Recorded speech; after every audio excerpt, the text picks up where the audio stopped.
Hello everyone, I hope you all are doing good in your studies. तो हम कर रहे हैं यहाँ पे आने वाले जितनी भी पंजाब की गवर्नमेंट एग्जाम्स की तैयारी है उसके एमसीक्यूज़। तो आई होप कि आप सब लोगों की स्टडीज़ अच्छी चल रही होंगी और अपना टाइम वेस्ट ना करते हुए अगर आपसे पेपर नहीं क्लियर हुआ है सो दैट्स इट, इसको पॉजिटिव लो, समझो कि एक्सपीरियंस है एंड अपनी अगले की प्रिपरेशन स्टार्ट कर दो। फर्स्ट ऑफ ऑल इस चैनल को लाइक, शेयर एंड सब्सक्राइब जरूर करिएगा, लाइक ज़रूर करिएगा और नए हो तो सब्सक्राइब कर लो अगर आपको कुछ भी इस चैनल से गेन होता है।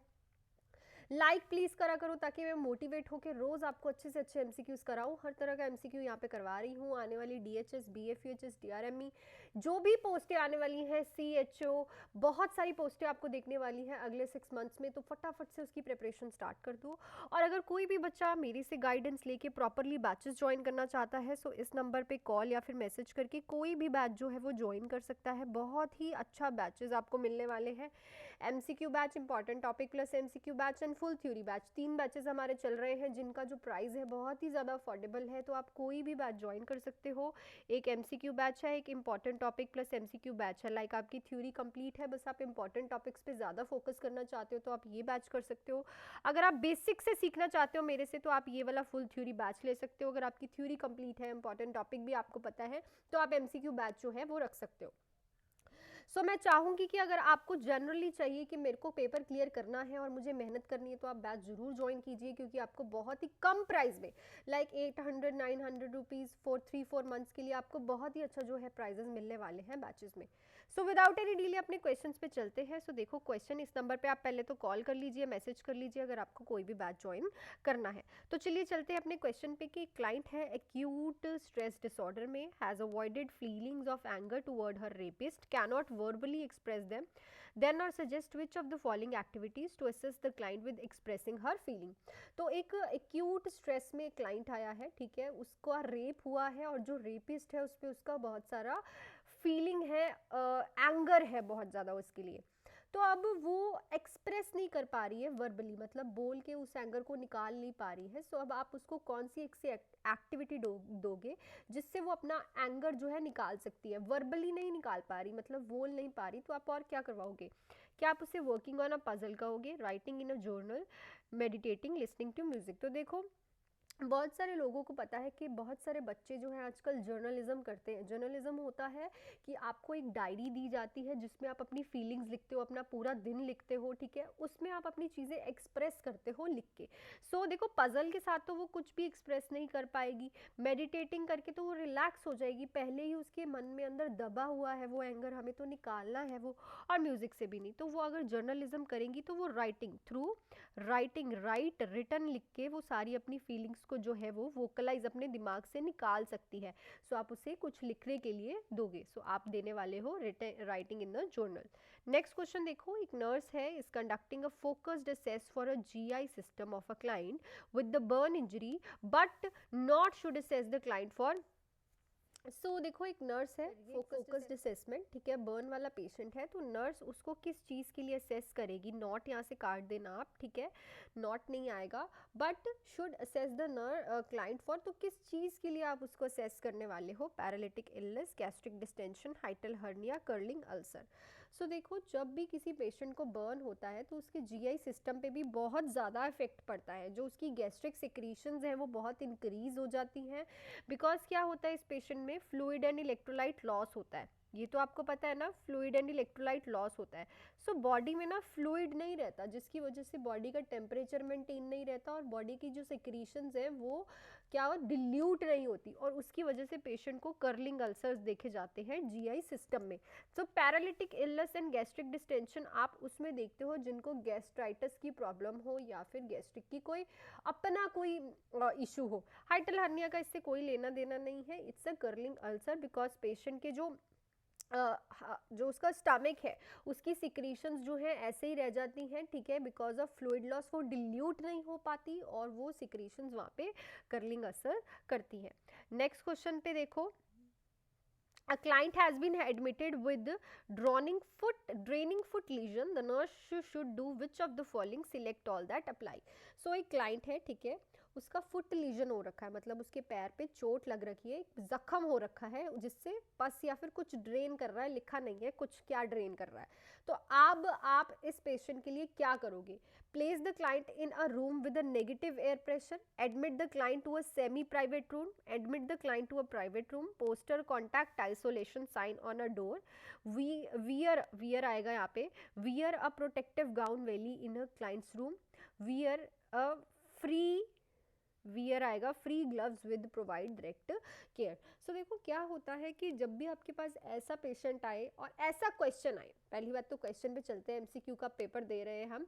अगर आपके पास ऐसा क्वेश्चन आ रहा है जिसमें आपको कुछ भी नहीं लिखा हुआ कि पेशेंट को लीजन कहाँ से हुआ है, क्यों हुआ है, क्या डिसीज कंडीशन है जिसकी वजह से लीजन हुआ है, तो सबसे पहले तो वहाँ पे लेनी है आपको प्रिकॉशंस, क्योंकि काफ़ी ऐसे लीजन स्केबीज, ठीक है, ऐसे स्किन की प्रॉब्लम्स होती हैं जो कि क्या होती हैं, कम्युनिकेबल, जो कि एक पर्सन से दूसरी स्कार्स के थ्रू, क्या टच के थ्रू, एयर के थ्रू जो है ट्रांसफर हो सकती है दूसरे पर्सन पे। सेमी प्राइवेट रूम आप उसको नहीं दोगे, प्रॉपरली प्राइवेट रूम दोगे अकॉर्डिंग टू द क्वेश्चन। हमें नहीं पता पेशेंट को किसका लीजन है, ठीक है, अकॉर्डिंग टू द क्वेश्चन आपको नहीं पता कि पेशेंट को कौन सा लीजन है। दूसरा, हमेशा उसके आइसोलेशन रूम के बाहर एक साइन ज़रूर लगाओ कि भाई ये आइसोलेटेड रूम है, यहाँ पे कम्युनिकेबल डिसीज़ वाला पेशेंट है, कोई भी जाएगा तो वो पड़ेगा तो ऑब्वियसली वो नहीं जाएगा, अगर नहीं लगाओगे तो कोई भी खोल के अंदर चले जाएगा, ठीक है।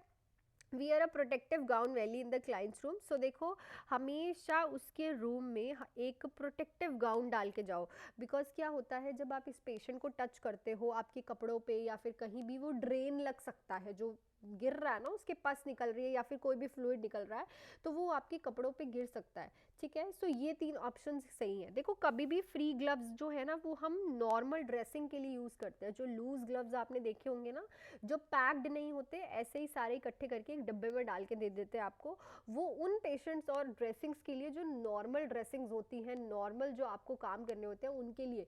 बट जब आपको किसी के लीजन्स है, बहुत बड़ा जख्म है, तो वहाँ पे एसेप्टिक टेक्निक, प्रॉपर जो ग्लव्स होते हैं, पैक्ड ग्लव आता है, वो यूज़ करना होता है। लूज ग्लव्स जो है वो कभी भी यूज़ नहीं करने होते। Negative air pressure room and semi private room आपको नहीं देना। सो जो ऑप्शन सही है दैट इज 3, 4 एंड 5, तो इसको ध्यान में रखिएगा। नेक्स्ट पे चलो। सो क्वेश्चन है, for evaluate the effectiveness of low sodium diet in a patient with hypertension the nurse should check. तो अगर आप किसी पेशेंट को लो सोडियम डाइट दे रहे हो, उसको हाइपरटेंशन है, तो आप उसकी इफेक्टिवनेस कैसे चेक करोगे? Serum sodium level, change in body weight, appearance of ankles, breath sound. तो बहुत सारे बच्चों का ये क्वेश्चन गलत होगा। देखो अगर किसी को सोडियम डाइट कम दी जाती है तो उसका रीज़न होता है क्योंकि सोडियम जितना ज़्यादा आपकी बॉडी में रहेगा उतना ज़्यादा फ्लूइड रिटेंशन कराएगा और उतना ज़्यादा जो आपका ब्लड वेसल की वॉल्स पे प्रेशर क्रिएट करेगा, ठीक है। सो सबसे इंपॉर्टेंट आपका ये होता है कि आप पेशेंट की बॉडी में चेंजेस देखो उसके वेट में, ठीक है, क्योंकि अगर सोडियम है बॉडी में, ठीक है, तो वो क्या कराएगा, वाटर रिटेंशन, तो पेशेंट का जो वेट है वो आपको ज़्यादा दिखेगा। पर जब आपने सोडियम अब कम कर दिया तो उसका वाटर रिटेंशन भी कम हो गया और वेट जो अपने आप ही कम हो जाएगा। सो ये चेंज अगर आप देखोगे ना तो उसके जो इफेक्टिवनेस है लो सोडियम डाइट की आपको देखने को मिलेगी। चलो नेक्स्ट क्वेश्चन पे चलते हैं। क्वेश्चन पूरे डिटेल में है, बैचेस ज्वाइन करने हैं तो फटाफट से कर लो। नंबर आपको थंबनेल पे और डिस्क्रिप्शन में भी मिल जाएगा, नहीं मिलता तो आप कमेंट कर दो। देखो अपना टाइम वेस्ट मत करो कि वैकेंसीज कब आएंगी, पास में जाओगे तब ज्वाइन करोगे तो हाथ मलते रह जाओगे, ठीक है। सो इससे अच्छा है कि पहले ही लग जाओ, ठीक है। अभी स्टार्ट करोगे अगर बिजी भी रहते हो ना बीच में तो कम से कम आपके पास रिकॉर्डिंग्स तो होंगी, ठीक है। चलो, nurse is developing an education plan for client with hypertension. Which of the following long term goal would it be most appropriate for the nurse to emphasize to the client? So अगर आप किसी के लिए education programme बना रहे हो, किसके लिए, हाइपरटेंशन वाले क्लाइंट के लिए, तो कौन सा long term goal, long term पूछा है, शॉर्ट टर्म नहीं, मोस्ट अप्रोप्रिएट रहेगा इस क्लाइंट पे एम्फोसाइज करने के लिए? Develop a plan to limit stress, participation in weight reduction program, administer pain medication as soon as a client requested, change pain medication periodically. So देखो short term goals तो ये होते हैं कि आप उसको उसी टाइम मेडिकेशन दो। सो ये तो हो गया आपका शॉर्ट टर्म गोल, और साथ ही साथ आपको पीरियडिकली जो है मेडिसिन की जो चेंज करनी है वो भी शॉर्ट टर्म, और स्ट्रेस भी लिमिट करना है वो भी, क्योंकि जब तक वो स्ट्रेस रहेगा तब तक वो पेशेंट, तो इसीलिए आपको उसको स्ट्रेस रिड्यूस करने की जो सारी चीज़ें हैं वो पहले ही बतानी होती है कि देखो आपका लाइफस्टाइल बहुत ऐसा है, हाइपरटेंशन मोस्टली होती ही लाइफ स्टाइल चेंजेस से है। बहुत ज़्यादा सॉल्टी फूड खाता है, बेक्ड फूड खाता है, फ्राइड फूड खाता है। सो अगर आपको लॉन्ग टर्म के लिए जाना है तो उसे कहेंगे भाई एक्सरसाइज करिए, ठीक है, वेट लूज करिए अपना, ठीक है, जितना ज़्यादा आपका वेट रहेगा उतना ज़्यादा आपको प्रॉब्लम आने वाली है फ्यूचर में। हाइपरटेंशन पेशेंट, आप हाइपरटेंसिव पेशेंट देखते होंगे उनका वेट बहुत ज़्यादा होता है, मोस्टली ये प्रॉब्लम है, ये कॉज है हाइपरटेंशन का अगर आपका वेट ज़्यादा है। क्योंकि देखो जितना कम वेट उतना ज़्यादा हार्ट पे कम लोड, ठीक है, जितना ज़्यादा वेट उतना ज़्यादा हार्ट पे लोड ज़्यादा बढ़ेगा, क्योंकि हार्ट को पंप करने में ब्लड पूरे बॉडी पार्ट्स में बहुत टाइम लगेगा बिकॉज वेट ज़्यादा है, ठीक है ना। वेट कम है तो बॉडी एक सर्कुलेटरी मोशन में अच्छे से काम करती है, हार्ट भी, ठीक है।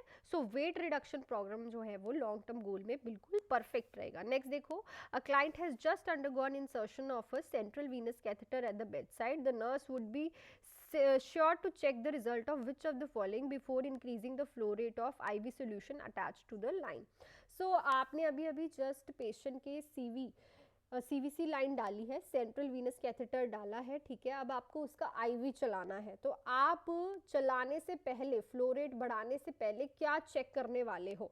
Serum electrolyte, serum osmolarity, portal chest X ray, intake output chart. तो हमेशा याद रखो कि जब भी आप किसी के CV line, central Venus catheter डालते हो या फिर सीवीआई लगा, जो सेंट्रल वीनस लाइन डलती है उसको स्टार्ट करने से, उसमें फ्लूइड स्टार्ट करने से पहले हमेशा उसकी प्लेसमेंट चेक की जाती है, ठीक है। और प्लेसमेंट कैसे चेक होगी? जब आप उस पेशेंट का एक्सरे करवाओगे, क्या करवाओगे? पोर्टल चेस्ट एक्सरे कराओगे, जिससे आपको पता चल जाएगा कि जो लाइन जा रही है वो प्रॉपर जा रही है और वो प्रॉपरली वर्क कर रही है, ठीक है। अगर वो लाइन अपने प्लेसमेंट पे नहीं है, उसका जो एंड है वो अपनी प्लेस पे नहीं है, सो आप फ्लूइड नहीं चला सकते बिकॉज ये कॉम्प्लिकेशंस क्रिएट कर सकता है। सो हमेशा उसकी प्लेसमेंट चेक करनी होती है। चलो नेक्स्ट देखो, after falling from the 8 feet ladder a patient is brought to the emergency department, the patient is alert, report back pain and difficulty moving the lower extremity, which additional observation is an indication the patient may be experience neurogenic shock. तो 8 feet मतलब कि 8 foot लंबी ladder से patient जो है वो गिर गया है, ठीक है। अब पेशेंट को इमरजेंसी डिपार्टमेंट में लेके आया गया है, पेशेंट जो है वो अलर्ट है, उसकी बैक पेन हो रही है, पर उसकी जो लोअर एक्सट्रीमिटीज है, मतलब दोनों जो टांगे हैं वो चल नहीं रही है, मूव नहीं हो पा रही है। तो एडिशनल ऑब्जर्वेशन से आपको कैसे पता चलेगा कि पेशेंट को न्यूरोजेनिक शॉक है? So cool pale skin, bradycardia, poor skin turgor, increase systolic BP. So neurogenic shock में ही सिर्फ ब्रेडिकार्डिया देखने को मिलता है और किसी शॉक में नहीं देखने को मिलता। सो इसको तो आप आंख बंद करके टिक कर सकते हो। कल ही मैंने क्वेश्चंस में कराया है कि कूल एंड पेल स्किन आपको सेप्टिक शॉक में देखने को मिलती है, लेट साइन है उसका। और अर्ली साइन कौन सा है उसका सेप्टिक शॉक का? आप मेरे को लिख के बताओगे कमेंट सेक्शन में, दोनों बहुत इंपॉर्टेंट है, सेप्टिक शॉक का early and let sign. Poor skin turgor जो है आपको डिहाइड्रेशन में देखने को मिलती है, ठीक है। सो ब्रेडिकार्डिया हमेशा याद रखना है, इकलौता जो है न्यूरोजेनिक शॉक में ही देखने को मिलता है।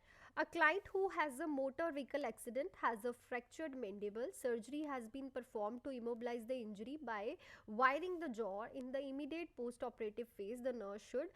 So एक client है, उसका भी motor vehicle accident हुआ है, उसका जो mandible है ना, जो jaw का section है, जो jaw की bone है, वो fracture हो गई है, इंजरी हो गई है, वहाँ पे वायरिंग लगी हुई है।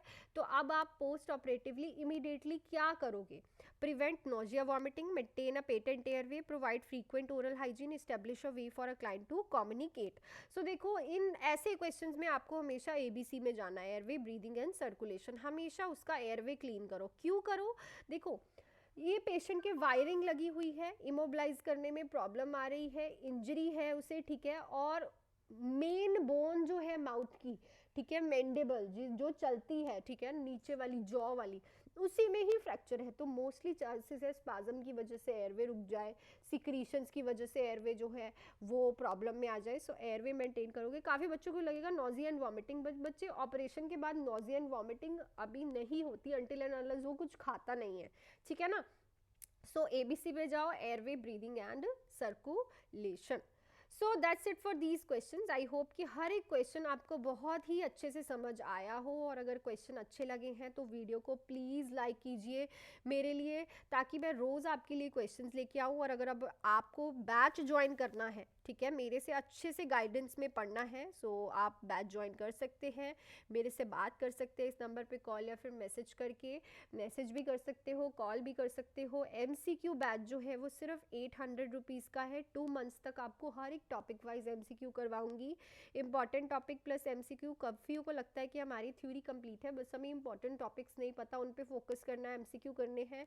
ये हमारा 1400 का बैच है, 3 मंथ्स का ओनली। आपको इतने अच्छे प्राइजेस में बैचेस जिसमें आपको नॉलेज भी बहुत अच्छी मिलने वाली है। हमारे रिसेंट में BFUHS के काफ़ी बच्चे पास आउट किए हैं, ठीक है, साथ में ही नॉर्सेट में जो बच्चे गए हैं, सो वो भी आप रिव्यूज़ चेक कर सकते हो। और एक हमारा है full theory all in one batch, हर एक एग्ज़ाम के लिए है, 4 मंथ्स का बैच है 2400 का।